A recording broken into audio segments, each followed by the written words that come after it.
Bizim haberimiz yok yani. Bunu sizden duyduk yani. Şu ana kadar bize bilgi gelmedi. Haberimiz yok yani. Ya biz kendimiz satışlarımız tabii ki ister istemez iner yani. Yani yarı yarıya iner yani. Bu her zaman zam olduğu zaman oluyor bunlar. Allah çözüm şimdi fırıncılar artık nasıl bir şey düşündüler onu bilemem yani. Onların elinde. Yani bu zam olup olmamadığı onların elinde. Yani uygulamayabilirler de yani. Şimdi yani halk vatandaş için gerçek zor yani. Mesela bir simit 75 kuruş, bir ekmek 60 kuruş. Hani biraz ağır geliyor vatandaşa.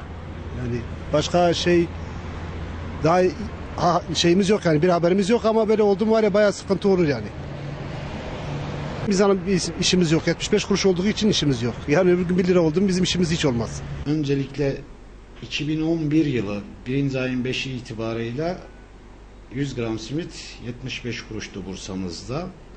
Şu anda 2013 9. ayın 2'si itibarıyla Bursa piyasasına sunacağımız simit fiyatı 100 gram simit 1 lira olacak. Yaklaşık 32 aydan beri ham maddeye gelen zamlar esnafımızın belini büktü.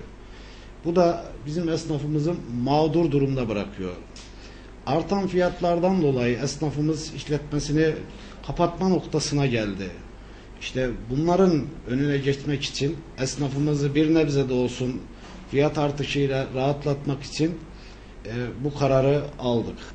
Bu da biriken sıkıntılar, işte üst üste yığılan ham madde yükselişleri, işte işçilik giderleri, kira giderleri, bunlar da yığıldığı müddetçe işte zam yapmak zorunda mecbur kaldık. Yani bıçak kemiğe dayandı. Bu da esnafımızı bir nebze inşallah rahatlatacak. Esnafımız da kendi istihdamını sağlamak için bu fiyatlardan 2 Eylül itibarıyla satışa sunacaktır.